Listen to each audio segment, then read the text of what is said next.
Boa noite. Boa noite, Maíra.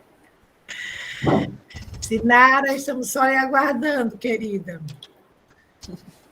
Gente, bem-vindos a mais uma edição do Café Web. Eu peço para que quem não tiver, quem puder, deixar o microfone de vocês desativado para não dar interferência a partir de agora, tá bom? Eu me chamo Rúbia Carneiro, faço parte da equipe do marketing aqui da Faculdade IDE.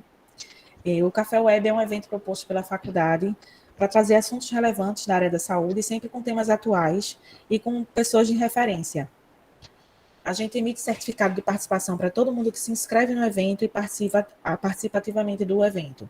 Então, durante todo o evento, eu vou colocar na mensagem do chat uma ata virtual para vocês assinarem. Basta preencher uma única vez. É um formulário simples do Google Forms. Vocês preenchem uma única vez e já está garantido o certificado de vocês de participação, tá? Eu repito essa mensagem várias vezes porque vai chegar gente em diversos momentos da apresentação. Então, quem chega depois não consegue visualizar o que está no chat. O envio do certificado de vocês vai ser para o mesmo e-mail que vocês fizeram a inscrição no evento e é enviado até 48 horas úteis. Para quem não conhece a faculdade dela é referência no Norte e Nordeste, com cursos de graduação, pós-graduação e extensão. E nós temos nota 4 no MEC, estamos há mais de 15 anos no mercado. Nosso curso de graduação é de Estética e Cosmética, aqui na unidade de Recife. É um curso de 2 anos e meio, com a grade voltada para a área de saúde. Trouxe alguns recortes aqui, 4 cursos, só para exemplificar para vocês os cursos multiprofissionais que a gente tem. Hoje a gente atua para pós-graduação para todas as áreas da saúde. A gente tem pós em medicina, enfermagem, fisioterapia, fonoaudiologia, educação física, terapia ocupacional, entre outras. E esses cursos multiprofissionais é onde diversos profissionais da área de saúde podem ingressar nessas pós.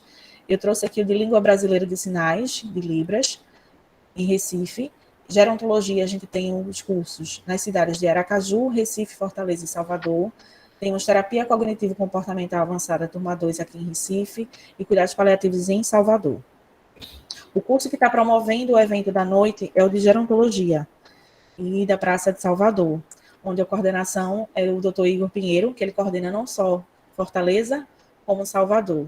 Em Fortaleza, ele coordena junto com a mestre Cláudia Sobral.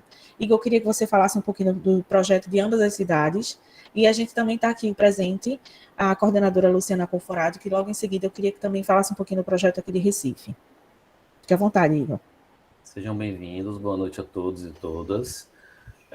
Nosso projeto de pós-graduação em gerontologia, tem cada vez mais alinhamento com atualidades, né? Então, a gente sofreu uma mudança drástica no panorama mundial frente à Covid e estamos atualizando constantemente nosso programa pedagógico para essa atualidade, né? Então, década do envelhecimento saudável definido pela Organização Mundial da Saúde nos faz cada vez mais remetermos à importância de um olhar diferenciado para a população idosa, num contexto da abordagem multiprofissional, onde todos os profissionais da saúde e também de não profissionais da saúde, né, não saúde, eles podem compreender um pouco mais do envelhecimento e as repercussões em diversos domínios, tanto das questões que envolvem a função física, as funções mentais, as funções sociais. Então, é um prazer estar aqui com vocês, nesse Café Web, junto com a coordenadora Luciana Alcoforado, que vai falar daqui a pouquinho. E é um prazer estar aqui trazendo a professora Sinara, que é da Pós de Fortaleza, e fala de Fortaleza, eu falo de Salvador no momento. Estaremos, daqui a 20 dias, menos de 20 dias, nos encontrando no Congresso Norte e Nordeste, que é uma referência da SBGG, do qual o curso faz parte, né? O curso é acreditado pela Sociedade Brasileira de Geriatria e Gerontologia. Professora Luciana?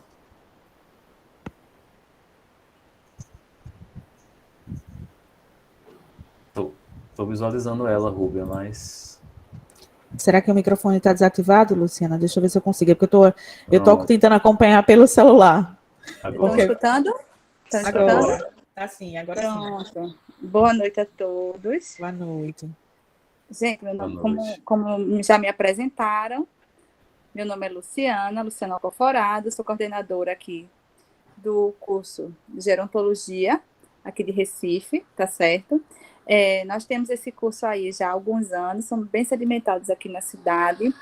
Ele é acreditado pela SBGG, né, pela Sociedade Brasileira de Geriatria e Gerontologia, onde a gente tem na grade professores que são, né, têm experiência prática na área, tá certo? Vivência na área em si. Ela é uma pós-multi, né, foi uma das primeiras pós-multi do IDE, né, voltado para o grupo multiprofissional, e aí não apenas a saúde, abrangendo bem, né, o conceito da gerontologia. Constantemente também estamos atualizando nossos projetos pedagógicos, visto as novas necessidades, né, as novas necessidades do mercado de trabalho e de conhecimentos, né, também. Enfim, e estamos aqui já na turma 9. Fomos pioneiros na gerontologia aqui em Recife. Obrigada, gente. Temos também cursos de extensão. Nos nossos cursos de extensão, a gente tem... Eu trouxe alguns aqui só para vocês conhecerem. A gente também tem um leque muito vasto de cursos de extensão. Eu trouxe o curso de intermediário de Libras para profissional de saúde. A gente tem Desvendando os Segredos da Perfuração Humanizada em Bebês, Primeiro Brinco Sem Sofrimento. E tem um novo, que é a abordagem interdisciplinar em cuidados paliativos de domiciliar, que é um curso digital, que também o Igor coordena esse curso, né, Igor? Se você quiser falar um pouquinho desse curso também, fica à vontade. Eu estou com mais 2 psicólogos trazendo esse curso pela Faculdade DE, um curso que visa promover uma formação breve, né? Não é uma pós-graduação, mas é uma formação breve na abordagem dos cuidados paliativos para o domicílio. Então, tá bem legal a nossa proposta e previsão de da turma já no mês de julho, tá? Eu vou colocar depois aqui o link, tanto da pós de gerontologia como desse curso, para que vocês possam conhecer um pouco mais sobre a carga horária, quem é o corpo docente, isso, todos os professores e tudo mais. A gente também tem, dentro da faculdade, a gente tem a parte de parcerias, onde a gente costuma fechar parcerias com todos os conselhos de classe. Para quem é ativo e inscrito no conselho, a gente consegue um desconto já de 20% de desconto nas parcelas das pós-graduações. Então, para quem está ativo no seu conselho de classe, você já tem esse desconto garantido aqui com a gente. Convido a vocês também a conhecerem nossas redes sociais. Vocês nos encontram como Faculdade DE, no YouTube, Instagram, Facebook e LinkedIn. No Facebook e LinkedIn a gente costuma colocar a parte mais institucional. E no nosso Instagram, a gente costuma falar que coloca a parte mais humana, que lá vocês vão ver fotos do que está acontecendo no final de semana em todas as nossas unidades, vocês vão ver vídeos, vão ver o que está acontecendo na graduação, nos eventos que a gente está participando, nos eventos que a gente está promovendo, então tem muito conteúdo bacana. E no nosso canal do YouTube, a gente costuma fazer alguns eventos específicos. Ultimamente, a gente tem feito eventos para a área de medicina. Então, convido vocês a ativarem o sininho lá no nosso YouTube, seguirem a gente em todas as nossas redes sociais para ficarem antenados do que a gente está trazendo de novidade para vocês. Dentro do nosso site também a gente tem uma parte muito legal, que é o nosso blog. Lá vocês vão conhecer vários conteúdos ricos, tem e-book para baixar gratuitamente, tem algumas matérias, eu trouxe algumas aqui só para vocês terem noção. A gente tem 2 relacionadas a idoso, tem falando sobre Libras, é bem bacana. E também tem a parte de eventos, convido vocês a olharem os próximos eventos que a gente ainda tem por vir, que até o meio de junho a gente está com bastante evento, tanto presencial como online, que é o Café Web, são os nossos eventos online. A gente vai ter encontro multi lá aqui em Recife de gestão e segurança da qualidade de alimentos, a gente vai ter um meet de enfermagem em Mossoró, falando sobre emergência pediátrica. E para encerrar minha fala e passar a bola para Igor apresentar a Sinara um pouquinho melhor, eu encerro com o nosso propósito e nosso slogan, que é Mude Seu Mundo de muitas pessoas, porque a gente acredita que através do conhecimento que a gente passa para os nossos alunos, a gente muda positivamente, impacta na vida de cada um deles. E esse impacto reflete diretamente no atendimento dos seus clientes e pacientes, como a maioria dos nossos alunos são da área de saúde, então a gente fala mais o termo paciente, porque impacta diretamente no atendimento deles. Uma vez impactados esses clientes ou pacientes, eles mudam a vida deles também, e isso se torna uma corrente do bem, porque quanto mais impacto positivo a gente recebe, a gente também consegue transmitir para outras pessoas que estão ao nosso redor. Aproveitem a noite de hoje para vocês tirarem todas as dúvidas em relação aos cuidados paliativos, a gente vai falar muito a parte do idoso, Vocês podem ativar a mãozinha, vocês podem falar ativando o microfone ou deixando mensagens aqui, as perguntas pelo chat, que a gente, no final, faz as perguntas para a Sinara. Igor, fica com você agora. Obrigado, Rúbia. Então, queria apresentar a palestrante de hoje, doutora Sinara Franco. Doutora Sinara, ela é médica com atuação em cuidados paliativos pela AMB, coordenadora da equipe de cuidados paliativos do Hospital Universitário Walter Cantídio. Ela é professora da pós-graduação em gerontologia da Faculdade de Fortaleza, e é um prazer recebê-la aqui conosco para estar falando sobre comunicação em cuidados paliativos. Sinara, seja muito bem-vinda, tá? Estamos nos falando um pouquinho distantes, mas hoje mais próximos aqui em tela. E a doutora Sinara vai estar também no Congresso Norte e Nordeste, trazendo um curso pré-congresso junto com outros profissionais. Tá? Então, curso pré-congresso de controle de sintomas em cuidados paliativos, se eu não me engano. Então, é um prazer recebê-la aqui junto conosco nesse momento de compartilhar um pouco do seu conhecimento, e tenho certeza que a gente tem muito a debater depois, né? É um tema uma temática que mobiliza, que muitas pessoas têm dificuldade, e a resposta é pelas inscrições que a gente tem aqui hoje, né? Então, pela quantidade de pessoas na sala em especial, 49 no momento, e outras pessoas vão chegando para te assistir. Então, fique à vontade, tá? O espaço é todo seu. Você prefere as perguntas no final? Como seria assim? Eu acho que sim. Tudo bem. Que para o final, deixar anotadinha, e aí você vai compartilhando comigo, e a gente vai, qualquer coisa, se precisar, a gente volta, alguma parte da aula que Tudo bem. Mereça algum destaque, que alguém queira, que não entendeu bem, tá certo? Tá ótimo. Olha, boa noite a todos. Eu gostaria de agradecer imensamente o convite, né, na pessoa do Igor, para estar falando aqui um pouquinho para vocês nesse evento, né, o Café Web, sobre um tema que eu adoro falar e que eu acho de extrema relevância. Não só para a gente que é da área da saúde, né, mas todas as pessoas. A comunicação bem feita, ela é essencial em todos os aspectos da nossa vida, mas de forma bem preponderante se a gente quer lidar com pessoas, cuidar de pessoas. Então, quando eu penso em trabalhar na área da saúde, em trabalhar com cuidado paliativo, me aprofundar, entender e me comunicar de forma adequada, não é um a mais, tem que fazer parte da nossa essência. Então, vamos juntos aqui nesse momento. Aqui é a agenda da nossa aula de hoje. Na verdade, eu digo que eu não gosto de dar aula. Isso aqui é uma conversa, né?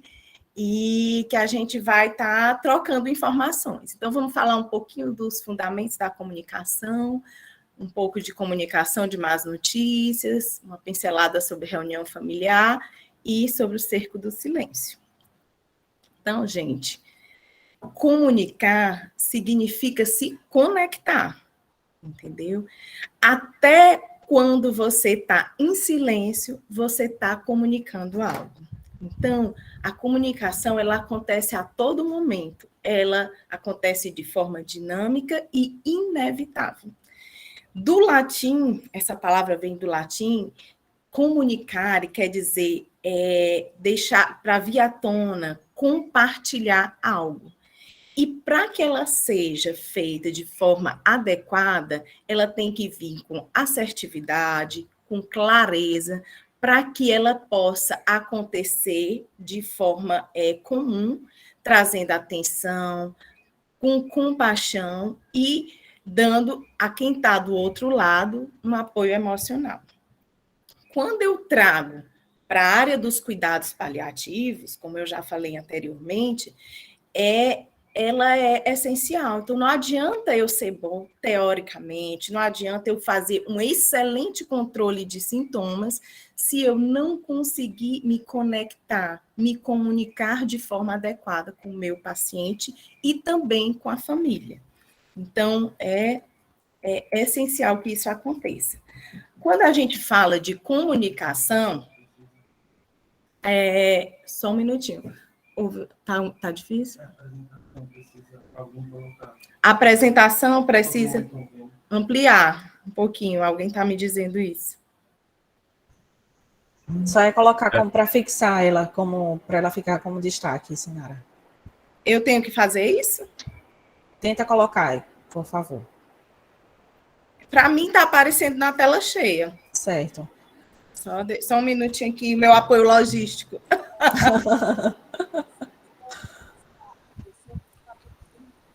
Ô, Angélica, tenta você colocar como marcar como fixo. Se você consegue.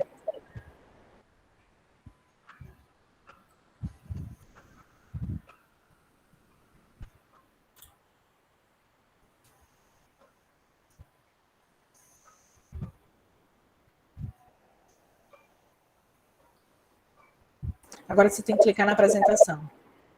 Isso. Aí eu fiz. Melhorou? Sim. Agora sim, vamos continuar. Então, quando a gente fala de comunicação, eu tenho que me atentar, e aí vem sempre para a gente pensar em comunicação verbal, essa que a gente está usando aqui, de falar ou mesmo a escrita. Porém, estudos mostram e a gente percebe no dia a dia que mais importante ou mais preponderante até do que a comunicação verbal é a comunicação não verbal. Percebam aqui nessas duas figuras. Então, o que eu vou conseguir trazer e fazer com que esses dois bonequinhos aqui da linguagem verbal é o que eu vou conseguir colocar nesse balão de forma escrita. E quando eu comparo do tanto de informação que eu consigo dar quando eu vejo só esses dois bonequinhos aqui na linguagem não verbal, fazendo quantas informações, pensem aí quantas ideias vocês tiram dessa única mensagem, né? E aqui eu trago para vocês, né, o que a linguagem corporal, a linguagem não verbal representa numa comunicação. Né? Isso aqui, quando eu vi isso aqui, estudando a questão da comunicação, realmente faz com que a gente queira cada vez mais se aprofundar nisso. Olha, 55% é a linguagem corporal, 38% é a linguagem vocal, é o seu tom de voz, a forma como você fala, se mais alto, se mais baixo, de forma pausada ou muito acelerada, né? E a linguagem verbal apenas 7%. Mas elas são complementares. A linguagem corporal, não verbal, ela qualifica a comunicação não verbal. E aí vem, ó, vocês podem ver aqui que cada forma como, olha como a postura corporal nos diz algo. Percebam aí o que é que essa primeira moça da cadeira tá mostrando, tá demonstrando para a gente. Né? O que ela está fazendo aí, realmente está fazendo sem amor, está fazendo assim, está cansada, está demonstrando que aquele assunto não interessa a ela. Fico aqui, imagino como é que estão vocês aí do outro lado. Quem serão vocês? A primeira, a segunda, a terceira ou a quarta pessoa, né? Então, gente, até esse tipo de aula, né, é um pouco difícil porque não nos traz esse feedback. Às vezes você está dando uma aula e quando você percebe que a turma está um pouco desatenta e tudo, você muda um tom de voz, você chama a atenção de alguma forma, né? Então, essa linguagem não verbal é muito importante. Expressões faciais e até o silêncio, principalmente quando a gente está dando alguma má notícia. Então, o que eu preciso para ter um ambiente adequado para a comunicação? Eu preciso preparar, eu preciso escolher um local o mais adequado possível, com silêncio, com privacidade. Eu sei que o nosso dia a dia, nos hospitais, né, dificilmente a gente consegue isso, mas a gente tem que minimamente procurar dentro do nosso local de trabalho aquele local mais adequado para uma comunicação. Então, eu tenho que demonstrar uma escuta ativa, eu tenho que mostrar que eu estou interessada, trazer uma postura atenta e relaxada. Isso quer dizer, eu estou aqui, eu posso escutar, eu vou escutar você. Esse tempo que eu estou aqui com você, eu estou aqui ouvidos, porque muitas vezes o que as pessoas querem é só isso. Elas precisam de pouco, elas precisam ser ouvidas, sentir que alguém se importa com elas. Então, eu tenho, na minha linguagem, eu tenho que falar de forma objetiva, com palavras simples. Eu digo muito para os residentes, quando a gente está numa reunião familiar, ou comunicando alguma coisa, eu tenho que perceber com quem que eu estou falando. Se eu estou falando com alguém da mesma área, se eu estou falando com alguém lá do interior do Piauí, que não tem um nível, né, de cognição, um nível de escolaridade tão bom, então eu tenho que falar para ele. Né? Às vezes, nós da área de saúde, costumamos usar muitos termos técnicos. A doença evoluiu, a neoplasia. Gente, imagina se um senhorzinho lá do interior vai saber o que é neoplasia. Uma vez o paciente perguntou se o câncer que ele tinha era maligno ou benigno. Imaginem, né? Então, a gente tem que se colocar no lugar do outro, ver quem é aquela pessoa para quem a gente está passando a informação. E perceba, eu trouxe aqui essa figura para vocês perceberem, né? Essa enfermeira está dando total atenção a essa paciente. Né? Ela está olhando no olho, na mesma altura. Então, quando a gente vai na beira do leito do paciente, comunicar alguma coisa, então a gente procura sentar. Quando você está numa altura muito diferente, isso significa que parece que você tem um poder maior, então você senta e fica olho no olho. Só essa postura já abaixa a guarda, já diminui o tom de o paciente não sentir que o profissional de saúde se acha superior.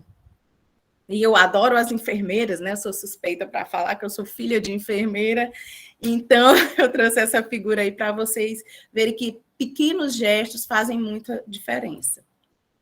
Vamos evitar sobrecarga de informações, entendeu? Nós, profissionais de saúde, sempre queremos demonstrar segurança falando muito, então a gente toma a palavra para a gente, e esse é um dos maiores erros. Então, para a gente conhecer bem nossos pacientes, para a gente saber o que o outro quer, o que é importante para ele, a gente tem que escutar mais. E, gente, vamos ser humildes. A gente não tem resposta para tudo. E vamos ser honestos. E vamos, nesse momento, oferecer ajuda. Infelizmente, eu não conheço, eu não tenho resposta para essa sua pergunta agora, mas nós vamos caminhar juntos durante todo o processo da sua doença. Vamos estar aqui caminhando juntos. E checar o entendimento. Um dos nossos grandes erros é achar que quando a gente comunicou, por exemplo, uma má notícia, o paciente entendeu tudo. Né? Então, sempre, aqui são umas armadilhazinhas que sempre acontecem para dificultar a comunicação. É o senso da gente achar que nós somos responsáveis em manter ou acabar a esperança do paciente. Então, a gente fica pensando, ai meu Deus do céu, vou falar para a dona Joana que realmente a tomografia dela, aquilo que a gente achava é mesmo um câncer, ou por exemplo, quando chega alguém ao consultório com uma suspeita de uma síndrome demencial e a gente percebe nos testes que realmente era uma síndrome demencial. Outra armadilha importante é interromper o paciente. Às vezes o paciente está começando a falar e aí a gente vai e fala por cima e aí ele se recolhe, porque ele acha que o profissional muitas vezes é mais importante que ele. Outro erro é achar que o paciente entende tudo. Né? A gente tira pelo que a gente acha, pelas nossas percepções, então eu tenho sempre que checar. Outra coisa é engessar a comunicação usando protocolos. Os protocolos existem, cada vez mais está se estudando sobre comunicação, existem vários protocolos, mas nós não podemos nos engessar. Eu explico muito isso, né, para os residentes, porque a gente acompanha muitos residentes, tem a residência de cuidado paliativo, os residentes passam com a gente, os residentes da equipe multiprofissional, residentes de psicologia, farmácia, enfermagem, fisioterapia, e assim, né, quando você ainda está começando, você se apega ao protocolo, mas aí vem o paciente e começa a reunião familiar de trás para frente. E aí, se você não tiver essa habilidade, você se perde na comunicação. E não podemos falar de comunicação sem falar em empatia.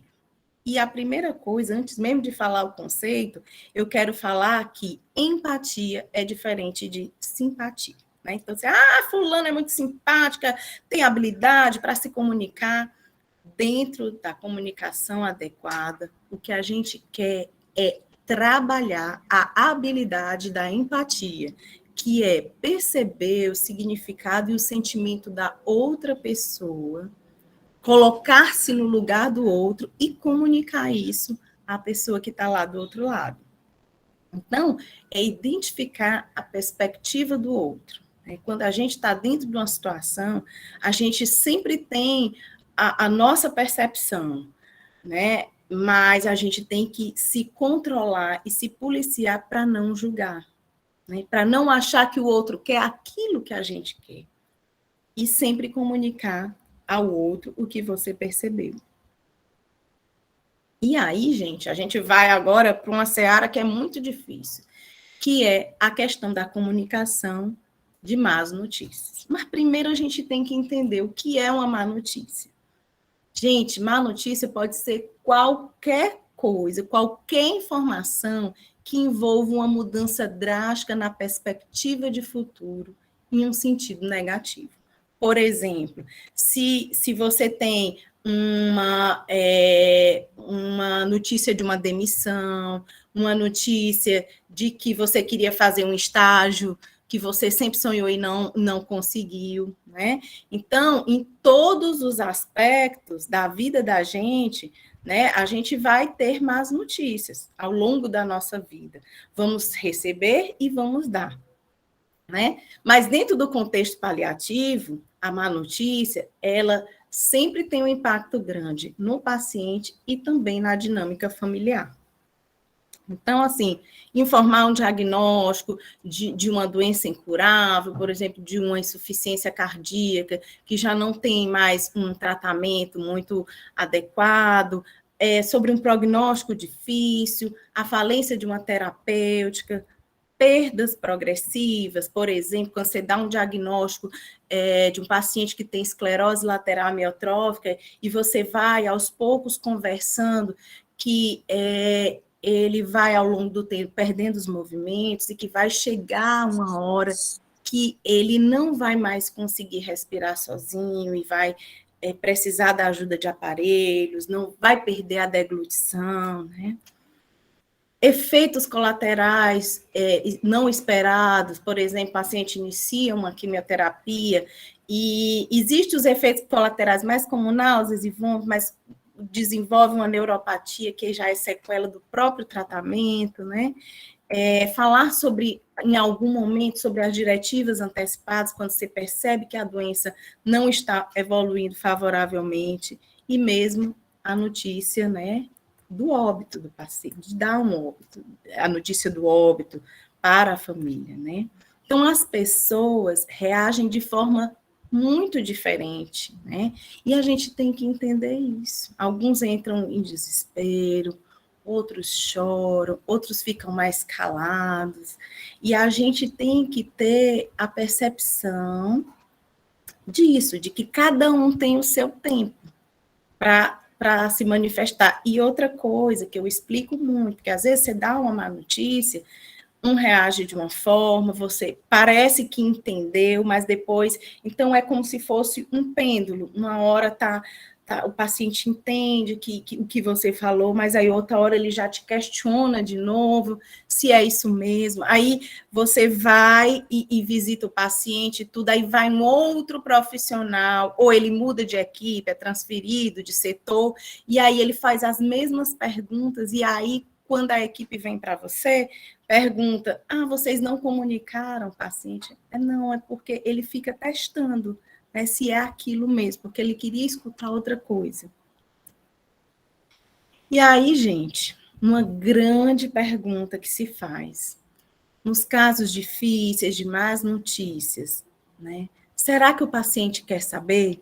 Porque muitas vezes a gente evita dar essa notícia para o paciente achando que ele não quer saber, porque ele pode entrar em depressão, porque vai ser ruim para ele, porque ele não vai aguentar. E aí eu trago aqui para vocês esse estudo de 2001, que mostra que sim, 98% dos pacientes que têm câncer querem saber sobre o diagnóstico. 87% dos pacientes querem ter o máximo de informação sobre a doença, sobre o prognóstico, sobre o tratamento. E, como é alto esse percentual, quando você tiver um paciente que não quer saber, porque às vezes a gente tem paciente que diz, olha, doutora, eu não quero saber, e tudo que a senhora tiver para contar, fale aqui com meu filho, que ele é que é por dentro de tudo. Então, quando você perceber, sempre você tem que resgatar, mas por que a dona Joana não quer saber sobre a doença dessa? Por que ela não quer falar? Muitas vezes é porque já houve uma comunicação inadequada com outras equipes, em outros momentos, e aí isso traz um certo bloqueio. Aqui é outro estudo, um estudo aqui brasileiro, lá na USP, que mostrou que dos 363 pacientes, 96% das mulheres questionadas e 92% dos homens desejavam saber sobre a sua doença, o prognóstico. Então, saber o diagnóstico, saber o prognóstico de forma adequada é importante para o planejamento, não só do tratamento, mas da vida mesmo do paciente, da família. E aqui eu trouxe essa figura para vocês, porque eu achei bem emblemática, né? Conversar, essa é a parte que eu odeio, né? Então, por que nós, profissionais de saúde, muitas vezes fugimos dessas conversas? Por que muitas vezes adotamos atitudes de bloqueio? Porque pouco se discute isso na graduação ou mesmo na residência. Nós não somos treinados para isso. A gente vê inúmeras matérias, diagnósticos de doenças raras, como proceder, como tratar, a fisiopatologia, mas pouco se discute sobre comunicação e como a gente precisa disso, né, no nosso dia a dia. Então, aquilo que a gente não é treinado, aquilo que a gente não desenvolve bem, a gente tende a se afastar e não realizar, né, como é preciso. E aqui eu trouxe para vocês um estudo de 2012 que mostrou, né, que foi feito assim, uma parte da turma foram realizadas aulas práticas e teóricas sobre comunicação, e outra parte da turma não foi feita essa intervenção. O que se observou nesse estudo? Que os alunos, os residentes que tiveram a intervenção sobre comunicação, melhoraram as habilidades de comunicação e essa melhora se perpetuou mesmo um ano depois da intervenção. Quer dizer, então, a gente tem que falar isso, quanto mais precoce possível, na graduação, em aulas, da forma como for, passando em estágios, né, para que a gente possa mesmo trazer isso mais para perto, e quanto mais cedo, melhor, porque mais a gente vai conseguir traçar, ter planos melhores, e mais os pacientes vão se beneficiar, né, desse tratamento adequado. E aí, gente, aqui é como a gente fica, muitas vezes quando a gente não está preparado, a gente se sente frustrado, sente ansioso, com medo, né? E tem comportamentos de bloqueio, às vezes dá falsas esperanças.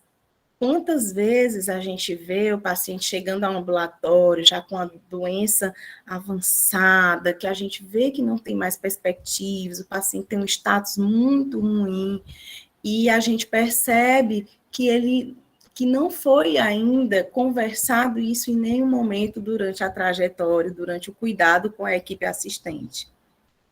E muitas vezes se observa omitir informações que são essenciais. Olha, a gente estava cuidando há pouco tempo de um paciente que veio do Maranhão e assim, mobilizou toda a família, veio transferido para cá na intenção de fazer transplante. E, ao longo da caminhada dele, ele perdeu o status, foi descoberto outras complicações que que impediam que ele fizesse o transplante. A equipe já sabia disso. E, assim, quando a gente ficou sabendo disso, a gente chamou imediatamente para uma reunião familiar para compartilhar isso, porque isso mudava a vida do paciente. Ele queria ir de volta para a cidade dele. Se a gente perdesse mais tempo em dar essa informação que era essencial, ele não ia mais fazer o transplante aqui no Ceará, ele ia perder o status, talvez até para viajar e de volta para seu estado. Então, assim, a gente não pode, às vezes, essas proteções são no sentido de poupar o paciente, ou porque a gente não sabe a melhor forma de comunicar, ou porque a gente sofre com isso, mas a gente sabe que o mais importante é sempre falar. E, assim, os protocolos nos ajudam, né, nessa caminhada aí em relação à comunicação, e eu queria, assim, trazer de forma muito consistente que o paciente tem o direito de saber. Está aqui no nosso Código de Ética Médica, no capítulo 5, né, artigo 34, não, é vedado ao médico deixar de informar ao paciente o diagnóstico, o prognóstico, os riscos e objetivos do tratamento, salvo quando a comunicação direta possa lhe provocar algum dano, devendo, nesse caso, fazer a comunicação ao seu representante legal. Então, assim, na grande maioria das vezes, o paciente quer saber e você deve falar. O que eu sempre digo é como vamos falar. Aí é que está a grande diferença. Porque eu digo muito para os residentes, para os internos, que eu posso ser a pior pessoa que me falou a pior notícia da minha vida, né? Eu posso ser lembrada assim, olha, doutora Sinara, aquela médica péssima, totalmente sem empatia, falou para o meu pai, nu e cru, aquele diagnóstico. Ou eu posso ser lembrada como aquela pessoa que deu o diagnóstico, dá aquela pior notícia, mas da melhor forma possível, né? De forma acolhedora, sempre se colocando no lugar do outro, de forma empática. Eu trouxe aí essa figura para a gente refletir um pouco, né? E aqui eu trago também esse artigo, né, que é de uma revista, né, do New England, de repercussão grande, e para vocês verem, essa questão de dificuldade de comunicação não é só aqui que acontece, né? Esse trabalho de pacientes, né, mais de 1.000 pacientes entre 2003 e 2005, lá nos Estados Unidos, que 4 meses após o diagnóstico ou de câncer de cólon ou diagnóstico de câncer de pulmão em estágio 4, em quimioterapia paliativa, 69% dos pacientes com câncer de pulmão e 81% com câncer coloretal não tinham conhecimento de que o tratamento já não era mais curativo, né? Se nos Estados Unidos é assim, vamos calcular como é que está aqui, né, os nossos dados. Então, aqui eu trago para vocês o protocolo SPARCS, que é o mais conhecido, mais difundido, né? Nos ajuda mesmo, né, a ter um direcionamento, que a gente não pode engessar a nossa comunicação só no protocolo. E aí, ele traz um mnemônico, né, setting up, que significa revisão clínica. Vamos programar onde vamos dar essa notícia, em que momento, né? Então, eu sempre chamo a equipe assistente para a gente se comunicar e alinhar o plano de cuidados. O que a gente quer? Qual é a mensagem? Qual é a meta dessa minha reunião? Né? Qual é o objetivo? O que eu quero transmitir para o paciente ou para a família? Perceptions, avaliar a compreensão, avaliar as expectativas. Então, uma forma para vocês terem um exemplo, o que o senhor entendeu do que está acontecendo com o senhor? O que o senhor entende da sua doença? Diga aí para a gente. E de invitation, convidar o paciente a conversar mais sobre as notícias, né? Como é que o senhor está pronto para isso que a gente falou para o senhor? Como é que o senhor gostaria de lidar com essas notícias mais difíceis? O CADIC Knowledge, então, dar a notícia propriamente dita. Então, tem que fazer de forma clara, objetiva, evitar termos técnicos. Olha, um exemplo, por exemplo, eu vi os resultados dos exames, infelizmente, as notícias não são boas. mas eu tenho que compartilhar com o senhor que realmente o que a tomografia mostrou foi que era um câncer. Emotions. Note e valide as emoções. Eu estou vendo que o senhor está frustrado com o que a gente acabou de falar, o senhor está muito angustiado. Aí a gente faz uma pausa e dá aquele tempo para o paciente, para a família respirar. Muitas vezes eles choram e aí a gente não tem muito o que falar. E aí é quando eu digo que o silêncio fala, o silêncio comunica. E S de summary. Então, checar a compreensão, responder algumas dúvidas e reforçar a continuidade do cuidado. E, além disso, definir os próximos passos. Então, me diga com suas palavras, ou então eu digo muitas vezes, se o senhor for contar lá para a sua família que está lá no interior, como é que o senhor contaria o que a gente acabou de conversar aqui? Né? Então, são formas de a gente abordar. Né? E a comunicação adequada, por que ela é tão importante? Porque me permite, né, um ajuste psicossocial. Então, muitas vezes a gente fala, olha, esse paciente, ele está mais angustiado depois da notícia. Né? O pessoal da psicologia fala muito de transtorno de ajustamento. Ele está se reorganizando depois dessa notícia, mas depois ele se fortalece, ele melhora. Gente, eu digo muito que a gente precisa saber quem é o inimigo para a gente saber com quem está lidando. Então, a gente precisa fazer isso de forma coerente. Porque, como eu falei, a curto prazo vai ter um impacto negativo. É esperado. Como é que você tem uma notícia de que o paciente está com esclerose lateral amiotrófica, ele não vai ficar triste? Não, ele tem que ficar triste. Essa é a reação esperada.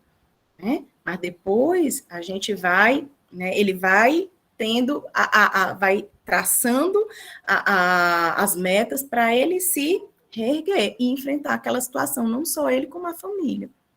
E quando você tem essa comunicação adequada, você tem uma melhor adaptação, o paciente confia em você, porque sabe que tem em você o médico que vai dizer a verdade, o médico que tem um jeito adequado de falar, mas que fala. Então, ele vai ter aquela pessoa com quem ele pode contar. O médico, o enfermeiro, o psicólogo, né? Porque todo mundo, gente, da equipe, né, tem que ter essa habilidade e vai, em algum momento do cuidado, ter que dar essas notícias. E a gente pode, às vezes, quando você acaba de dar uma notícia, não é o melhor momento para falar. Então, assim, e às vezes as pessoas não querem falar. Às vezes as pessoas dizem assim, depois que a gente dá uma notícia, seu fulano está em negação. O seu fulano não está em negação, apenas o seu fulano não quer todo dia repetir que ele sabe que ele vai morrer, que ele sabe que a quimioterapia não deu certo, que ele sabe que a infecção está piorando, entendeu? Então, muitas vezes as pessoas chegam, doutora, acho que precisa de uma nova reunião familiar, porque a família não está entendendo, porque a dona Joana não está entendendo. E a gente diz, não, gente, vamos esperar, vamos conversar de outras coisas, vamos ver o que ela quer nesse momento, né? E, então, assim, percebam em vários pontos que a gente só tem a ganhar falando sobre, de forma adequada, né? Sobre isso, sobre dizer a verdade. Então, como é que aqui são algumas dicas, eu sempre gosto, tem umas frasezinhas que ajudam a gente, nessa hora da comunicação, a como começar. Por exemplo, como é que eu posso introduzir uma comunicação de uma má notícia? Gente, olha, estou aqui com vocês, acho que esse momento é importante, e eu gostaria muito de estar aqui só para dar notícias boas, mas, infelizmente, né, esse momento é um momento difícil, mas a gente tem que conversar que a quimioterapia que a gente iniciou realmente não está tendo o efeito que a gente quer, e nesse momento eu não tenho mais outra quimioterapia. Outra coisa que a gente pode usar, né? Estimular o paciente a falar sobre o seu quadro. Por exemplo, seu João, eu gostaria de conversar um pouco sobre como o senhor está, como está o seu quadro hoje, e se o senhor sabe o que pode acontecer daqui para frente, né? quando para você checar o motivo pelo qual o paciente não quer conversar, uma ideia, uma frase que você pode usar. Olha, Dona Maria, eu compreendo que alguns assuntos podem ser difíceis para conversar, mas é importante eu compreender por que a senhora não quer falar nesse momento, tem alguma coisa que está lhe impedindo, ou você acha que ainda não é o momento? E outra forma de permitir a expressão dos sentimentos é como é que você está lidando com o que está acontecendo? Então, sempre a gente procura usar frases mais abertas, porque isso ajuda o paciente, ajuda o familiar a se sentir mais à vontade para iniciar essa conversa, iniciar essa comunicação. E aí, gente, eu já até citei, mas eu trouxe aqui uma coisa, a reunião familiar. Então, eu digo muitas vezes que a reunião familiar é terapêutica, porque às vezes, né, as pessoas chegam, ai, doutora, a gente pediu parecer porque a gente está com uma família muito difícil, não aceita, não quer sair da UTI, a gente já tentou várias vezes, e é uma família muito complicada. Então, a gente quer uma reunião familiar e para a gente tentar estabelecer. E aí eu trago aqui para vocês o que é o conceito, né, de a reunião familiar. É um encontro pré-agendado entre a equipe de saúde, o paciente, quando é possível, e a família. Então, a gente tenta, a maioria dos pacientes que a gente acompanha, realizar uma reunião familiar. Nem sempre é possível, nem sempre é necessário, porque às vezes, por exemplo, o paciente vem de fora e só está ele e a esposa, e a gente já tem uma comunicação adequada. Então, não há uma necessidade, né, de fazer uma reunião familiar. Às vezes o núcleo, e quem está ali alinhado com cuidado, são poucas pessoas, são as pessoas que estão lá no dia a dia. Mas, às vezes, como é importante realizar, né? A gente percebe que após uma reunião familiar, a grande maioria das famílias, mais de 95% das famílias, se sentem acolhidas, se sentem valorizadas, sente que a gente se importa, né? Muitas famílias agradecem. E é engraçado, né, como a gente tenta, né, trabalhar essa habilidade de comunicação com as famílias na reunião familiar, e aí vem, né, os residentes, né, procuram trabalhar o protocolo SPAGS na hora da reunião familiar, e aí muitas vezes a família, o paciente já chega lá na última pergunta, doutor, eu ainda tenho jeito, doutor, eu ainda vou fazer, que é lá o último passo, né, então vamos para cá. Então, assim, quando você quer agendar uma reunião familiar, o que a gente tem que fazer? Primeiro, a gente tem que agendar. E aí, gente, não é tão simples assim. No nosso serviço, por exemplo, quem agenda é a assistente social. Nossa assistente social tem toda uma habilidade. Por quê? A gente percebeu, assim que a gente começou a fazer os agendamentos, que as famílias ficavam muito angustiadas, muito ansiosas. Imagine, você está lá com um paciente na UTI e alguém liga marcando que quer falar com você. Né? Então, a gente procura ao máximo que, por exemplo, as reuniões com pacientes que estão na UTI não sejam programadas com muita antecedência, porque geram uma angústia, uma ansiedade muito grande nas famílias, né? Mas, ao mesmo tempo, tem familiares que são do interior, então a gente tem que agendar com antecedência, né? Então, a gente tem que organizar esse momento. A gente tem que acolher os familiares, né? A gente geralmente começa se apresentando, né? A gente explica como é que vai ser a reunião, explica que a gente tem um tempo, pede para desligar os celulares, para a gente poder otimizar aquele momento, e pede que todo mundo, né, se apresente. Então, a gente da equipe se apresenta, os familiares se apresentam, e aí a gente vai percebendo a hierarquização, né? Quem é ali da família que tanto juridicamente quanto que participa mais do cuidado, que é a pessoa que mais está engajada, e a pessoa com quem a gente, porque às vezes, né, vão muitas pessoas, e às vezes aquele lá, que nem está tão ligado ao cuidado, mas é o mais falante, é o que se sente mais importante, toma a fala. Então, a gente tem que procurar essa hierarquização, e se tem um mais caladinho, a gente chama para falar, para explicar, para dizer o que está acontecendo, né? E, mais uma vez, escuta tanto cognitiva quanto emocional. A gente tem que fazer com que eles percebam que o que eles estão falando é importante, até porque é importante mesmo. Eu só consigo cuidar bem de quem eu conheço bem. E muitas vezes, às vezes quando eu faço a reunião com o próprio paciente, eu consigo tirar essa informação dele, quais são os valores, o que é importante para ele, para a gente fazer esse planejamento, mas às vezes quem vai me dizer isso é a família. Então eu digo, gente, vocês aqui são a voz do seu João, que está lá na UTI. Então, eu preciso que vocês me digam como ele era, como era a funcionalidade dele, o que ele gostava de fazer, ele aderia aos tratamentos. Então, a gente vai trazendo aí, eu peço para falar de forma resumida, porque às vezes tem uma pessoa que gosta de falar e vai falar lá desde a infância, e a reunião familiar, a gente sabe que se ela for muito extensa, né, ela não é muito proveitosa. Então, você perceber que a reunião está se estendendo muito, né, a gente pode, né, intervir e dizer que a gente, para essas perguntas, para esses questionamentos, de forma muito delicada, eu sinto que vocês ainda estão precisando de um outro momento, então, em um segundo momento, a gente vai conversar sobre isso.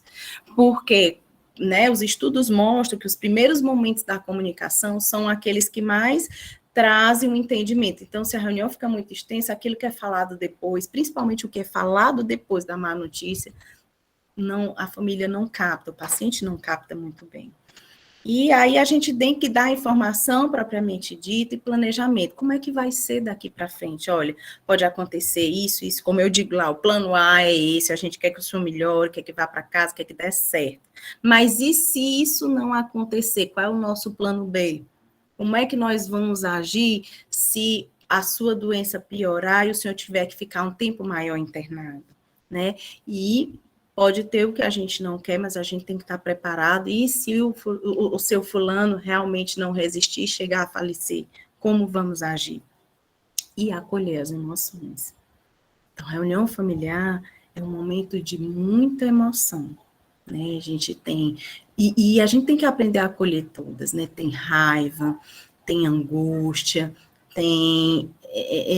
e às vezes a raiva é um dos sentimentos que mais a gente tem tendência a ter reatividade, a querer impactar, né?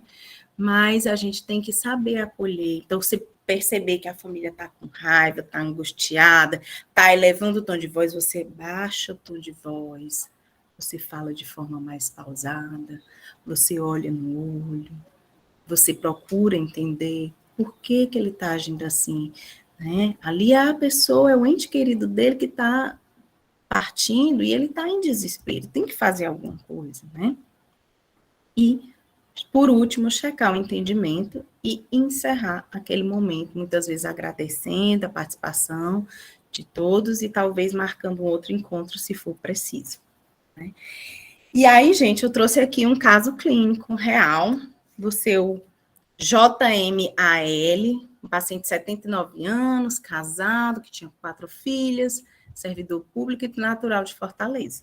Esse paciente teve o diagnóstico de câncer de pulmão em 2018, fez uma cirurgia, uma pneumectomia, à direita, e posteriormente fez sessões de quimioterapia e estava bem. Então, ele passou 3 anos bem, conseguiu voltar, reabilitou, né, conseguiu manter uma certa qualidade de vida e funcionalidade. Porém, em novembro de 2021, iniciou um quadro de dor torácica à esquerda, né? No outro lado ele operou com mão direita e no lado esquerdo ele começou uma dor torácica que foi piorando progressivamente, associada a um quadro de tosse seca. Diante disso, ele foi a uma nova consulta, mais de um médico, foi ao pneumo, foi ao cirurgião torácico e fez inúmeros exames que mostraram a recidiva da doença. E já nesse momento não havia mais possibilidade de cirurgia ou de cura. Mas, para tratar a dor, foi indicado uma radioterapia, muito mais no sentido de controlar a dor, e sintomáticos para tosse, né?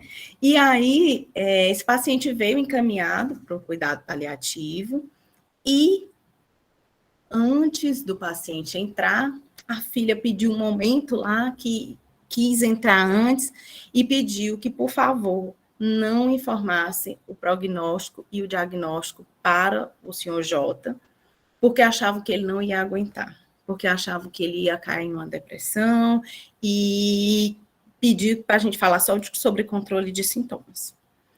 E aí, gente, logo nos primeiros momentos da consulta, o seu João, que já estava estressado de tanto médico que ia, disse assim: doutora, eu quero entender o que está acontecendo comigo. Eu já fui a 4 médicos, a senhora é a 4ª médica, e os médicos só me passam remédio, me passam um monte de exame e não me diz o que eu tenho. Eu acho que é tudo incompetente. E aí, gente, o que vocês fariam diante disso, né?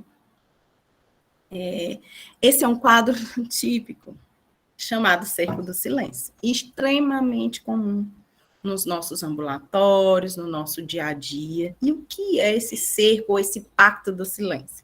É um acordo implícito ou explícito com a participação dos familiares, amigos ou profissionais de saúde de alterar a informação dada ao paciente com a intenção de ocultar o diagnóstico, o prognóstico ou a gravidade da doença ou do agravo. Então, primeira coisa que eu queria falar para vocês sobre o cerco do silêncio é que quando as pessoas fazem isso, não é por maldade, é simplesmente por amor, para proteger, porque as pessoas não leem o livro, né? As pessoas querem simplesmente proteger os seus entes queridos e elas acham que a forma de proteger é não contar sobre a gravidade, né? Então, eu trouxe aqui esse esqueminha que eu acho maravilhoso, né? Porque ele mostra que, geralmente, né, um cerco do silêncio é entre o profissional, né, e a família, né? Chega a família, como nesse exemplo que eu dei, e pede ao profissional que não conte ao paciente. Mas em alguns outros casos, pode ser o próprio familiar e o paciente que ocultam uma informação importante, né, para o médico, né?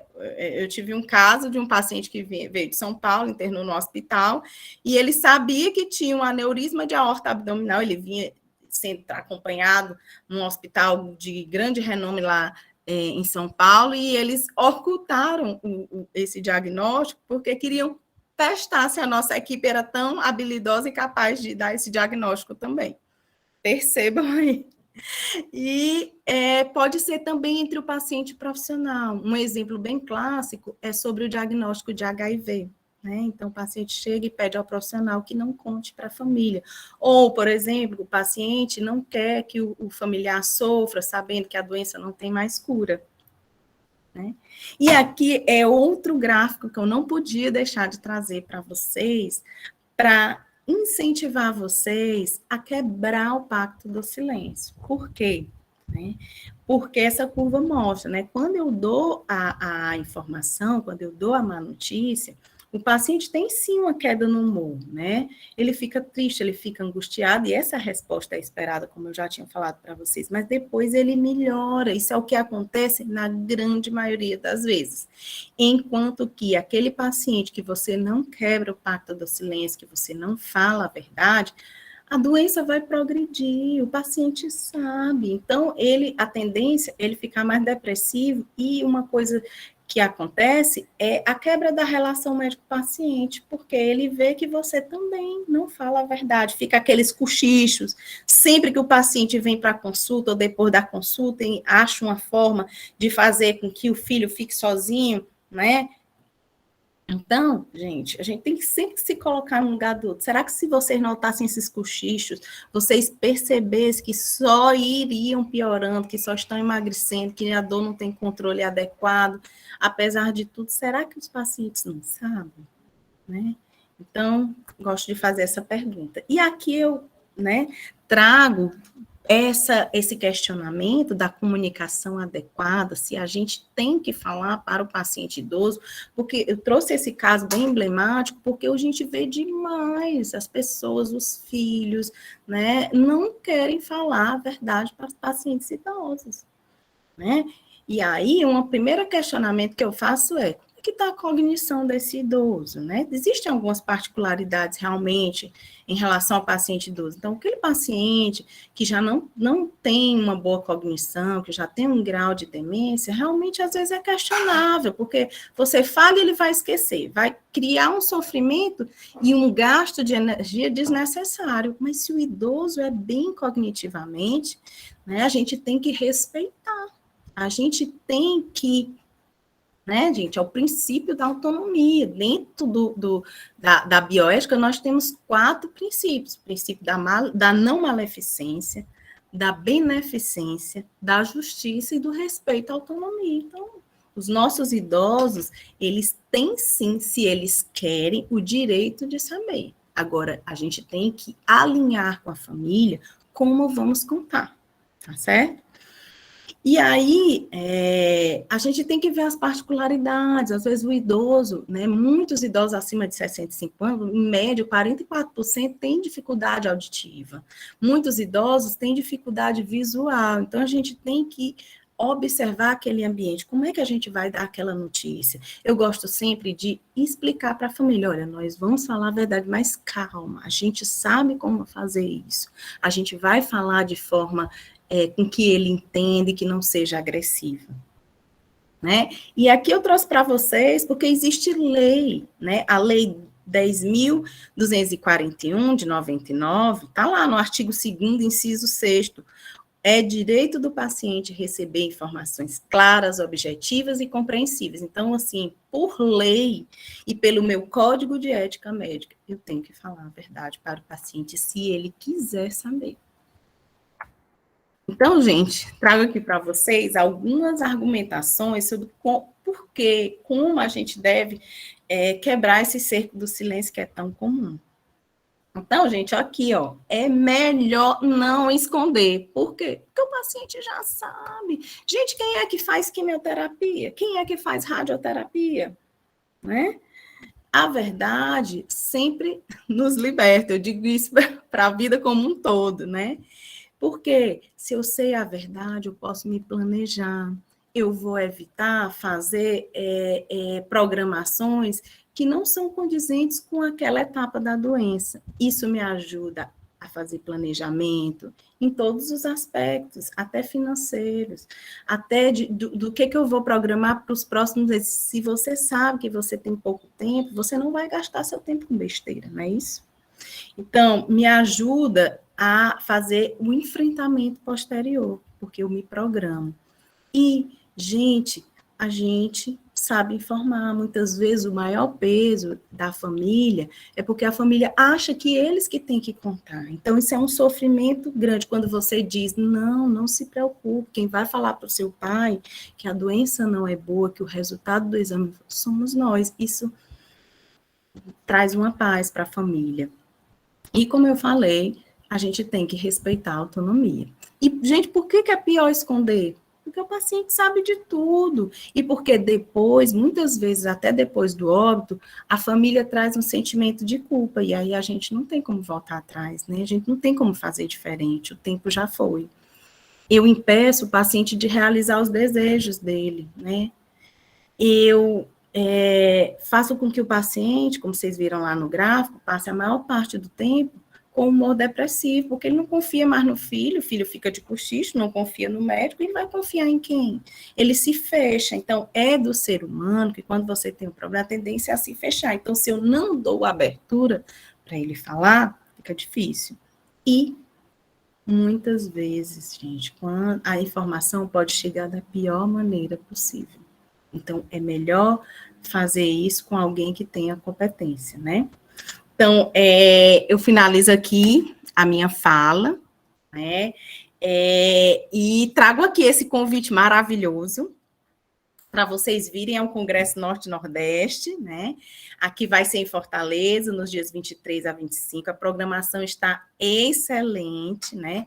Vou, inclusive, estar dando uma aula no pré-congresso, também sobre controle de sintomas. E convido a todos vocês para participarem desse momento, tá? E quero agradecer a todos que ficaram até agora me escutando, por estarem aqui até esse momento.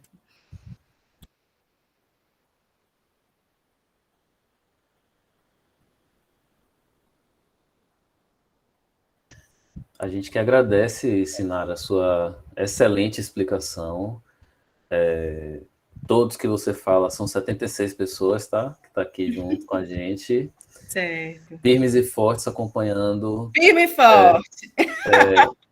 de forma espetacular. Você trouxe o caminho de como você pode dar uma notícia, porque você não deve esconder, fazer o cerco do silêncio, né? Acho que ficou muito claro o que é que a gente pode, de que maneira a gente pode chegar mais próximo, Isso, com mais propriedade do que você vai fazer. exatamente. Lembrando, como você trouxe, cada caso é um caso, né? Tem um protocolo, mas a gente precisa seguir segue o protocolo, mas vamos paulatinamente em cada etapa dele para poder atender as expectativas e tudo mais que você trouxe de maneira excelente, tá? Eu tenho aqui alguns comentários. Se você quiser fechar a apresentação, a gente vai ver todo mundo em tela. Deixa eu Você ver participa aqui. melhor. Deixa eu ver aqui. Você está testando as minhas habilidades. Tô não. Encerrar a apresentação no... Pronto, agora eu estou vendo. Essa comunicação é mais fácil. Pronto. Se você parar a apresentação ali, a gente vai... Pronto. Isso. Agora. Maravilha. Então, muitos comentários, pessoas elogiando, pedindo o protocolo Spikes antes de você trazer. Foi fantástico. O chat continua aqui de elogios para você. Vou começar lá do início das primeiras colocações, tá? Jorge Luiz, que fala sensacional, doutora Sinara, comunicação é a base de toda relação, como a de cuidado. Depois Vanessa, fala perfeito, este é um assunto que não podemos deixar para depois. Késia Emanuele Cardoso trouxe uma experiência. Fui cuidadora de meu avô, que no tratamento do câncer de laringe e entrou após um ano de tratamento em cuidados paliativos. Ele quis saber do diagnóstico e aceitou o tratamento.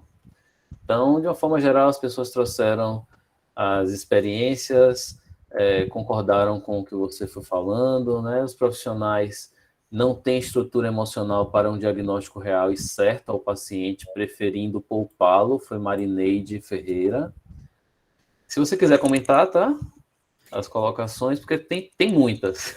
Certo. Então, assim, é isso. Eu digo muito que a gente tem que individualizar o cuidado, né? O cuidado paliativo não tem guideline, não tem fluxograma. Então, para você cuidar bem, você tem que conhecer bem. Então, quanto mais eu tenho por isso que a comunicação é um pilar tão forte do cuidado paliativo, porque eu só consigo me vincular e me aproximar para eu poder traçar o melhor plano de cuidado daquela pessoa que eu conheço bem. Então, quando você... eu digo que a verdade é libertadora, né? Então, quando você conta a verdade de forma tranquila, vai dizendo, vai mostrando o que aconteceu, é muito mais fácil de aceitar. Vou continuar aqui e depois a gente vai abrir o espaço para quem quiser falar, tá? Marineide retorna. O paciente acometido tem no primeiro momento impacto, mas a partir daí começa o tratamento, mas a família neste momento se sente impotente e muitos ficam doentes emocionalmente, precisam também de um acompanhamento adequado. É isso que eu digo. Assim, em cuidado paliativo, a gente não cuida só do paciente, a gente cuida também, por isso que eu trouxe ali, quando você tem uma má notícia de um adoecimento, de que o tratamento não deu certo, toda a dinâmica familiar, todo mundo que está ao redor e que ama aquele ente querido, sofre. Então, muitas vezes, o paciente está até estável, mas tem ali um acompanhante que está totalmente desestruturado emocionalmente, e aí a gente pede para a psicóloga dar o apoio para o familiar. Né? Às vezes o paciente está na UTI, está sedado, analgesiado, né? E para quem a gente vai dar o apoio é para a família. Né? Porque a família está sofrendo mais. O paciente, naquele momento, claro, tem o sofrimento dele, mas, na verdade, naquele momento, quem mais está precisando do apoio da equipe é a própria família. Exato. Equipe é fundamental neste alinhamento de informações. A Vanessa que trouxe, traz segurança e respeito. E Gleidiane, trabalhar com a verdade, tem empatia. Tendo empatia é sempre o melhor a se fazer. Então, o espaço está aberto aqui para vocês poderem conversar um pouco mais, tá? Eu vou comentar depois. Igor, tem uma pergunta aqui do Wagner Mais uma? Vital. Deixa eu ver. Você quer ler? Está lá no Igor? finalzinho. No finalzinho, pronto. Para participar deste congresso, precisa fazer inscrição. Eu vou colocar o link aqui, tá, Wagner? Não, é a última pergunta dele, lá no finalzinho ainda. Ele fala no aspecto ético jurídico, quem vai tomar decisões quando o paciente não puder mais tomá-las?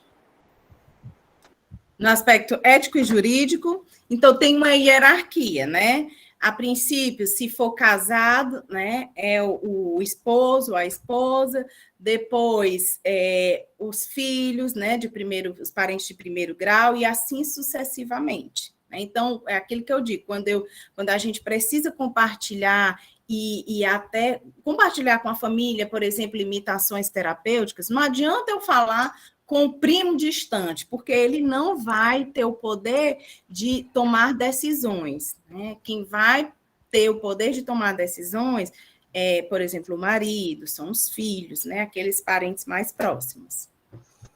Não sei se eu respondi a sua pergunta. Eu só queria saber sua experiência um pouquinho mais. O que é mais fácil? Uma família com um núcleo familiar reduzido, 2, 3 filhos, ou um núcleo familiar mais extenso?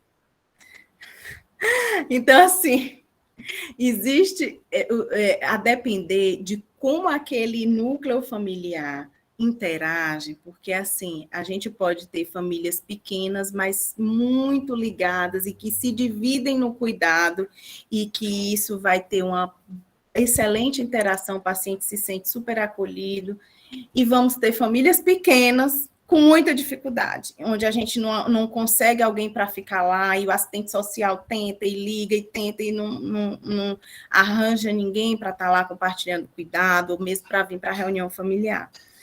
Temos famílias grandes, onde todo mundo se ajuda, se reveza. Às vezes, uns têm mais condições de cuidar, outros ajudam financeiramente, outros fazem outros tipos de articulação. E temos famílias grandes, com muitos conflitos familiares, com muita dificuldade de entendimento. Né? Então, assim, tem de todo modelo, Igor. E a gente tem que identificar isso e identificar de forma precoce, porque se a gente percebe que tem lá um conflito, a gente tem que tentar, ao máximo, chamar mais precocemente para que aquele conflito seja desfeito. E aí, isso a gente conta muito com a ajuda da equipe multi. Por exemplo, nós temos lá no Hospital das Clínicas uma equipe multi que a gente chama equipe básica, né? Somos 3 médicas, 2 enfermeiras, uma assistente social, uma psicóloga, e estamos quase ganhando uma terapeuta ocupacional. Né? E aí, nesse processo, às vezes, a gente tem um paciente que, do ponto de vista médico, pouco ele está precisando da gente. Ele está precisando mais do apoio da enfermeira, ou do apoio da assistente social, né? Então, assim, não dá para fazer comunicação, não dá para fazer cuidado paliativo sem equipe multi. Estou vendo aí que a Vanessa está com a gente, nossa enfermeira. Tem mais 2 perguntas, viu, Igor? Da Jamile e da Marineide.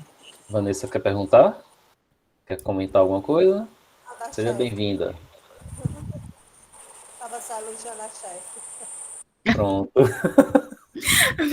Mais uma. Tem uma pergunta de Jamile. Quanto tempo duram os cuidados paliativos? Então, olha, eu adoro falar que o cuidado paliativo, quanto mais precoce, melhor. Então, desde o diagnóstico de uma doença, né, que ameace a vida, a gente tem que começar o cuidado paliativo. E as pessoas, às vezes, não entendem muito isso, né?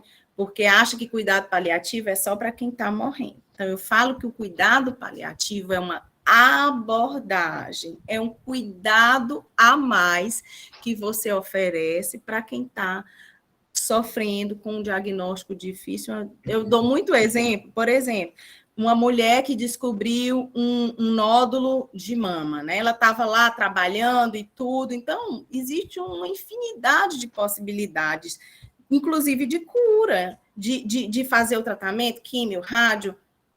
Só que ao longo desse processo vão vir muitos sofrimentos. O sofrimento, né, de passar, de ter esse diagnóstico, de mudança no aspecto físico, perda, às vezes, da capacidade financeira, do papel que ela desenvolvia na família e na sociedade. Então, o cuidado paliativo, ele trata o sofrimento, não só o sofrimento físico, mas também o sofrimento psíquico, espiritual. Então, mesmo nas fases iniciais das doenças, eu tenho sofrimento, então eu vou dar o cuidado paliativo. E como é esse cuidado paliativo? É o que eu chamo de cuidado paliativo primário, que é o que a gente está tentando aqui, é fazer com que as pessoas, que as equipes assistentes aprendam a acolher, aprendam a se comunicar, a controlar os sintomas, e deixe para a equipe especializada de cuidado paliativo o que é mais difícil, o que é mais delicado. Porque, gente, no mundo, mais de milhões de pessoas precisam de cuidados paliativos. E não tem milhões de equipes de cuidados paliativos. Então, a gente tem que treinar as pessoas, tem que falar sobre isso na graduação, tem que falar sobre isso com os residentes. Eu digo que é a corrente do bem. Eu digo muito para os residentes que vão estagiar lá com a gente, que, ó, entrou na nossa salinha de cuidado paliativo, dali para frente já tem a missão de fazer diferente, né, de propagar, e o nosso trabalho é de formiguinha, mas dá certo. É o que a gente vem fazendo aqui, né? Todos nós, eu digo, que a gente que Exato. trabalha com cuidado paliativo, a gente tem missão, né? Exato. Se a gente entende e conseguir levar um pouquinho dessa aula de hoje para o nosso serviço, é fantástico, porque a gente já está mudando nossa realidade. Então, cuidados paliativos, ele pode durar menos de 24 horas, né? Exatamente. Ou pode durar 20, 30 anos, diante da expectativa de um paciente idoso, por exemplo, com demência, que tem uma sobrevida prolongada, né? Então, depois do diagnóstico, então isso aí pode ser por um longo período da vida. Exatamente. E cada vez mais a gente tem visto pessoas que deveriam estar em cuidados paliativos e que não estão por falta de um diagnóstico preciso, bem entendido, né, pelo profissional que acompanha esse paciente, essa pessoa, né? Tem mais um aqui falando, Brenda Oliveira, do papel do nutricionista, muito importante na equipe. O paciente precisa se alimentar independente da via de alimentação e durante todo o processo, e essa orientação é muito mais bem realizada pela nutrição. Concordo. Acho que a Sinara esqueceu de listar, porque são tantos profissionais que compõem a equipe, né? Na verdade, a gente tem a equipe básica, né? E, por exemplo, eu estou falando pelo nosso hospital, né? E todos os profissionais são importantes, fisioterapeuta, assistente social, fono. Só que na nossa equipe, a gente não tem, por exemplo, uma farmacêutica, a gente não tem nutricionista. Por quê? Porque a nossa equipe é básica, mas se Deus quiser no futuro, a gente vai ter. Porque é muito importante, por exemplo, no fim de vida, que a nutricionista ofereça formas diferentes para o paciente ter o que a gente chama de alimentação de conforto. A gente já consegue fazer isso no hospital, mas a gente não tem a nutricionista na equipe, mas a gente consegue trabalhar com o fisioterapeuta, com a fono da enfermaria, entendeu? Não que eles não participem do cuidado, eles participam, mas eles não, assim, lá no nosso hospital, a gente não tem na equipe básica. Só um parênteses, acrescentando uma coisa que a Sinara colocou. Isso demonstra que a receptividade do cuidado paliativo, ou eu na frente atuando como enfermeira, ou a Sinara atuando como a médica, a gente consegue acessar todas as equipes que estão em volta daquele paciente. E as equipes, hoje os profissionais, eles estão mais abertos, eles compreendem, eles interagem mais com a gente, entendendo todos os cuidados que são traçados. até mesmo quando se suspende alguma terapêutica que está invalidada naquele momento. Então, a gente hoje está conseguindo trabalhar com esses profissionais que não estão inseridos na equipe, mas trabalham como equipe multi. Obrigada. Teve uma outra colocação aqui, deixa eu só olhar. Obrigado, Vanessa, também pela participação. A Cristina Cerqueira. Gostaria de saber se todo mundo tem direito ao cuidado paliativo. Como funciona isso no plano de saúde? Assim, todo mundo tem direito. Cuidado paliativo ainda é uma coisa nova e precisa ser difundida, né? No plano de saúde, isso é mais difícil, porque os planos, eles remuneram, né, de uma forma diferenciada, né? Então, assim, assim, a gente, na maioria aqui no Ceará, a maioria dos hospitais públicos, a gente já tem equipes de cuidado paliativo, mas nos hospitais privados, isso tem sido mais difícil. Mas, assim, eu acho que o conhecimento e a gente saber que a gente pode ter acesso a esse cuidado ampliado, a esse plus, eu acho que vai fazer com que a gente queira, a gente exija isso aí. Olha, eu quero saber se aqui nesse hospital tem uma equipe de cuidado paliativo, porque eu acho que o meu pai se beneficia disso. Então, quanto mais a gente conhecer, saber que é bom, que é um cuidado a mais a gente vai exigir esse cuidado. Inclusive, é um cuidado mais barato, né? E isso sem falar em custos, né? Nem chego a esse mérito, porque às vezes as pessoas, né, levam para um outro lado, né? Então, Exato. nem chego a falar de custos, porque esse Exato. aí nem se fala, né? Mas até você mostrar para o gestor que fazer cuidado paliativo de forma adequada, lá no futuro você vai reduzir custos, é difícil. Né? Porque muitas vezes você não consegue medir a forma do trabalho, da forma convencional. Sim, sim. Mais alguma pergunta ou colocação da apresentação, professora Sinara?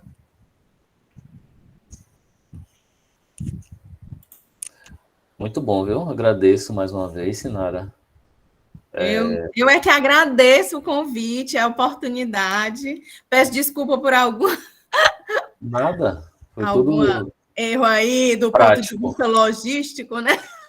Foi prático. Acho que a gente tem um norte. Quem não tinha esse conhecimento tem agora um norte de onde buscar uma complementação da informação e como trabalhar em equipe de maneira integrada, alinhada, né? Que é importante para que esse cuidado paliativo realmente seja efetivo, né? Eu deixei aí o meu e-mail, né? Se alguém quiser se aprofundar em algum tema, me coloco totalmente à Coloca aqui no chat, Sinara, por gentileza. Que aí o pessoal tem acesso. Você coloca teu Instagram também, para que o pessoal possa acompanhar teu trabalho. Ok. Vou colocar agora. Como o Igor falou, foi muito bom, muito esclarecedora. E como vocês mesmos falam, né? A questão do cuidado paliativo, a empatia, como faz diferença. E enquanto o profissional está qualificado e capacitado para atender da melhor forma, faz a diferença no tratamento e no cuidado em si, com o idoso e com qualquer outra pessoa que precisa do cuidado paliativo, né? Como faz a diferença.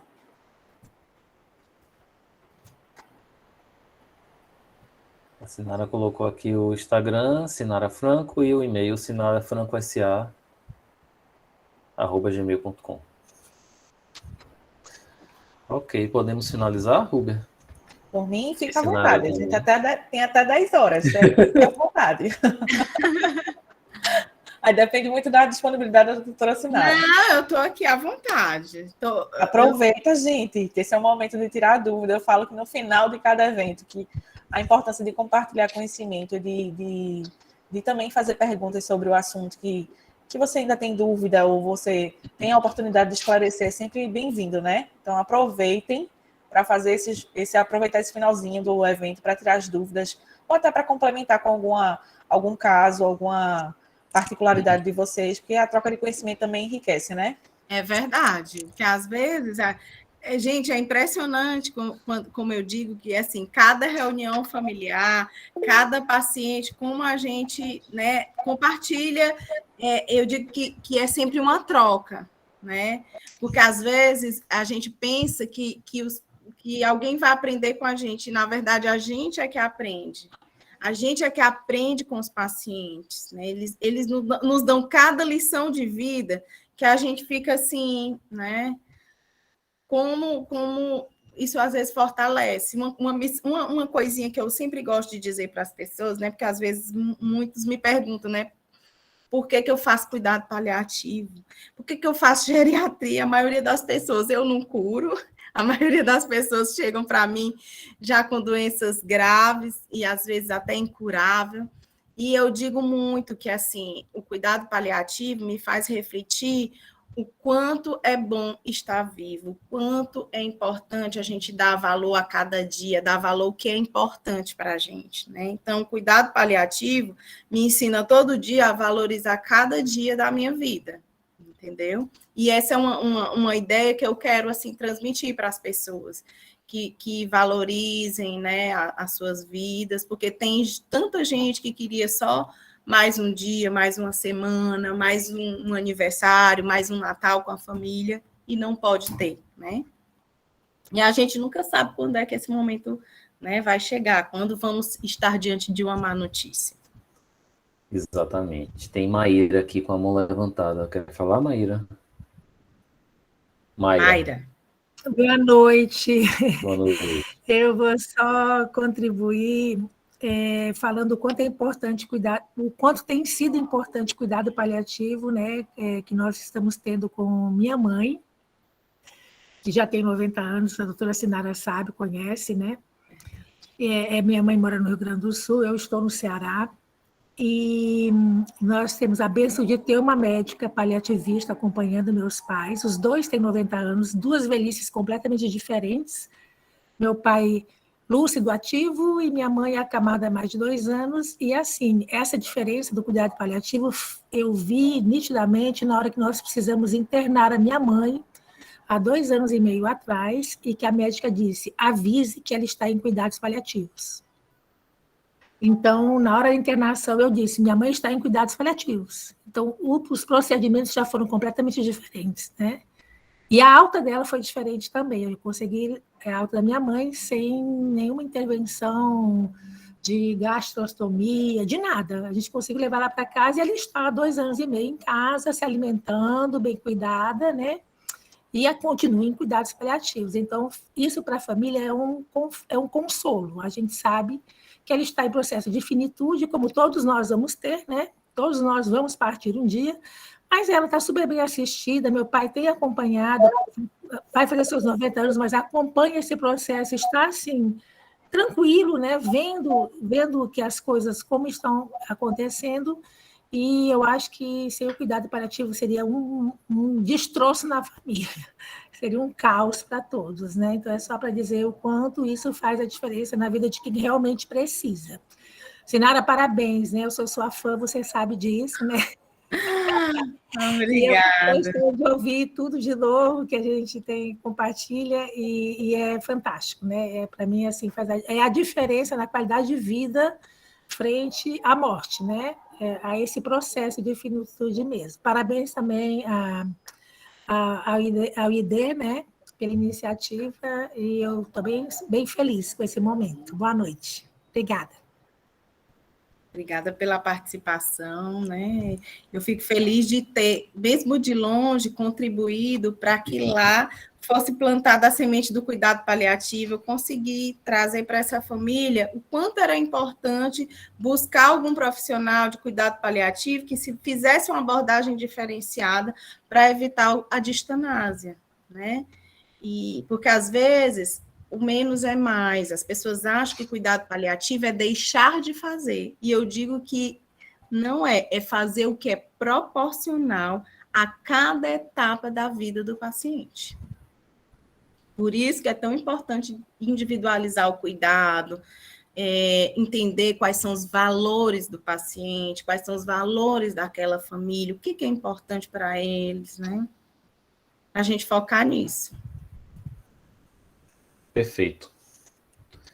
A gente ouvindo o cuidado paliativo, já não é a primeira vez, né, que eu estou assistindo, participando, mas outra pessoa trazendo o mesmo conteúdo, com outra entonação, outra leveza, não que as outras não tenham sido, mas cada profissional tem um tato, uma forma peculiar de trazer a abordagem paliativista, né? Então, fantástico, para quem está ouvindo pela primeira vez, está ouvindo de uma forma muito leve e real, prática de como deve ser feito, tudo muito bem proporcional, acho que a palavra cabe muito bem aí, proporcionalidade do cuidado, que é o que a gente faz, né? Que muitas pessoas não entendem, mas que Isso.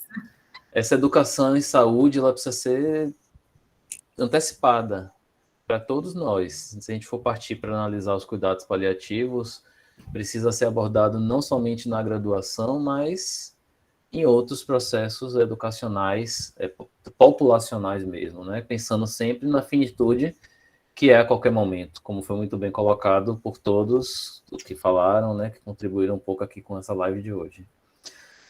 Mais alguém quer trazer alguma questão específica? Vamos aproveitar, geriatra, paliativista. Agradeço a Mayra pelo depoimento, que só reforça e alimenta, né, Sinara, o Que a caminho. gente está no caminho certo, né? Que a gente Exatamente. faz a coisa certa. Apesar de muitas equipes, né? A gente tinha muita dificuldade, por exemplo, com as equipes dos transplantes, né? Isso na literatura, mundialmente, e hoje a gente já consegue a abertura. A gente, olhando os nossos indicadores, um dos indicadores que a gente analisa é depois de quanto tempo da admissão do paciente a gente é chamado, né? E a gente faz em até 7 dias, de 8 a 15 dias, e a gente percebe a evolução, né? A gente começou o nosso trabalho lá na equipe, começou no finzinho de 2015, mas, de certa forma, a equipe como um todo começou em 2016, e nesses 5 anos de atuação, né, a gente percebeu que hoje as equipes já nos chamam mais, e nos chamam mais precoce. E eu digo muito que, às vezes, a equipe está angustiada, porque quando a gente vê um paciente ainda com dor na enfermaria, que demoram a chamar a gente por preconceito, né? E aí eu digo, gente, o que a gente faz é quebra de paradigma. Cuidado paliativo é uma quebra de paradigma. Os chefes das cadeiras, da disciplina, não vivenciaram isso. Então, às vezes, é até difícil ele trazer para o residente, porque ele não sabe muito bem daquilo, né? E aí eu digo que o cuidado paliativo, ele é de baixo para cima. Ele é uma força que vem, quem é que muitas vezes questiona já no hospital. Então, a gente já está vendo os residentes questionarem com os chefes por que não pede o cuidado paliativo, o próprio interno, mas, doutor, por que vocês ainda não chamaram os cuidados paliativos? Né? Esse paciente se beneficia, ele tem critérios de terminalidade, então, e falar de cuidado paliativo, não de forma romântica, mas de forma prática, de forma objetiva, com conteúdo, porque cuidado paliativo não é pegar na mão, não. Cuidado paliativo é baseado em estudos, em coisa séria, né? A gente está falando aqui de habilidade de comunicação, não é ser simpático, não é falar direito, não é ter técnica de comunicação, saber como se posicionar, como abordar e dar uma notícia difícil, né? E, assim, essa forma como eu falo, eu digo, gente, vamos falar que a vida como ela é. Por isso que eu digo, é o meu jeito, assim, de falar, é o meu jeito de ser, assim, trazendo essa forma com leveza e clareza, mas bem de forma simples. Chamar a equipe de cuidado paliativo, né, é um indicativo da paliação. Ela pode ser definida, né, junto com a equipe assistencial, ou não, né? Você já teve alguma experiência de ser chamada e, naquele caso, a paliação não ser implementada naquele momento? Com certeza, com certeza, em inúmeros casos a gente questionou. Às vezes as pessoas nos chamam para fazer sedação paliativa. Gente, não, esse paciente não tem critérios. A sedação paliativa a gente só faz para pacientes de controle, que não tem controle dos sintomas. E a gente, sim, já foi chamado para paliar algum paciente que a gente não, esse paciente, ele tem várias ainda possibilidades, vocês já chamaram a equipe, então, assim, para você dizer que o paciente está em cuidado paliativo, precisa dessa abordagem, você tem que ter critérios. E a gente já teve alguns pacientes que a gente não incluiu para o nosso acompanhamento, porque achava que ele não estava no momento, que ele não se beneficiava, ele não tinha critérios para iniciar esse acompanhamento. Igor, tem mais uma pergunta aqui no chat do Jorge Luiz. A partir de sua experiência, doutora Sinara, qual a comunicação mais difícil de ser feita com o paciente e família que vivenciam um mau prognóstico ou com outros profissionais de saúde externos aos cuidados paliativos? Assim, deixa eu ver se eu entendi. Se é mais difícil passar a comunicação para o paciente e família que vivenciam um mau prognóstico ou com outros profissionais de saúde externos. Com certeza, com outros profissionais de saúde. Porque outros profissionais de saúde, eles trazem para a gente o modelo antigo, né, de cuidado paliativo, que era assim, se você faz tudo que é possível e depois o paciente não tem mais jeito, aí chama cuidado paliativo. Então, quando os outros profissionais que não entendem cuidado paliativo se julgam conhecedores e vêm questionar com a gente se aquela limitação terapêutica, isso é muito mais difícil.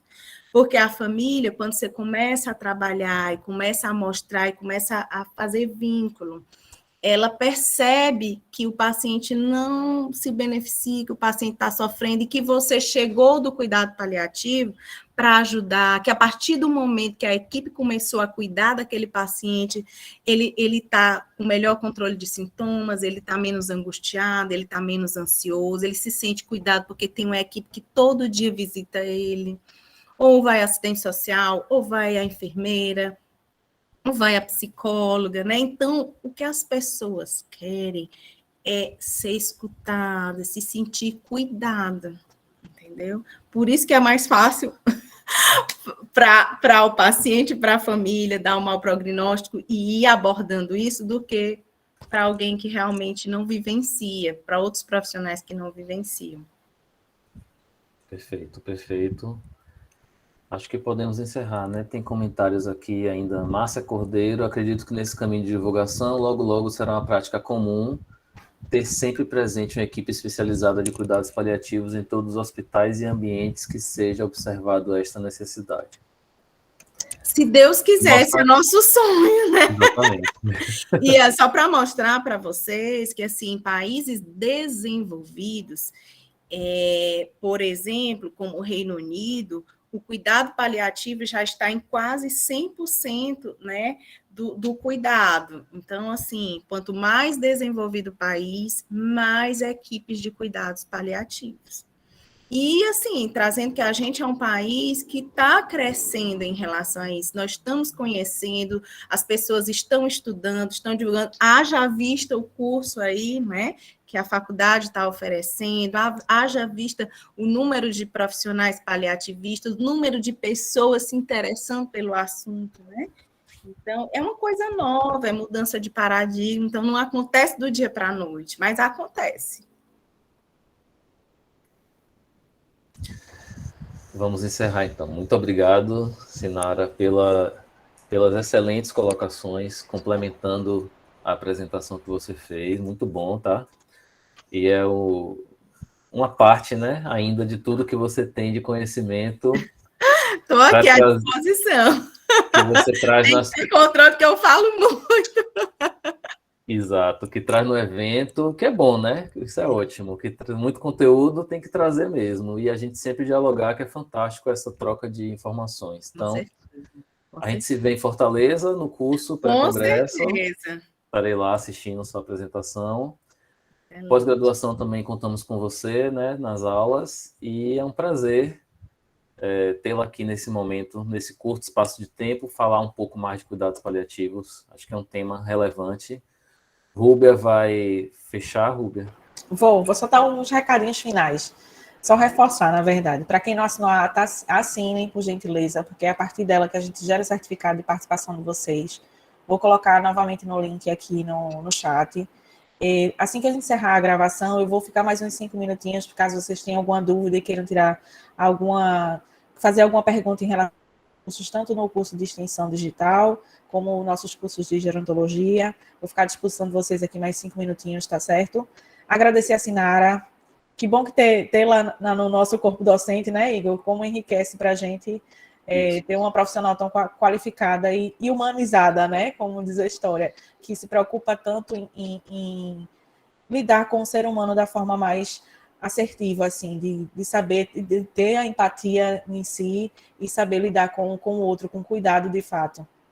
Obrigada, Igor, também por mais um evento, né?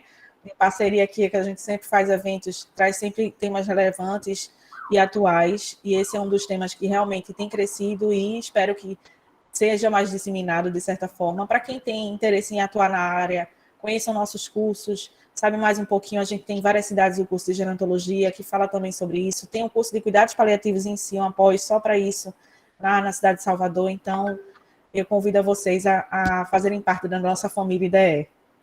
Boa noite a todos, fiquem com Deus e até a próxima. Boa noite. Boa noite.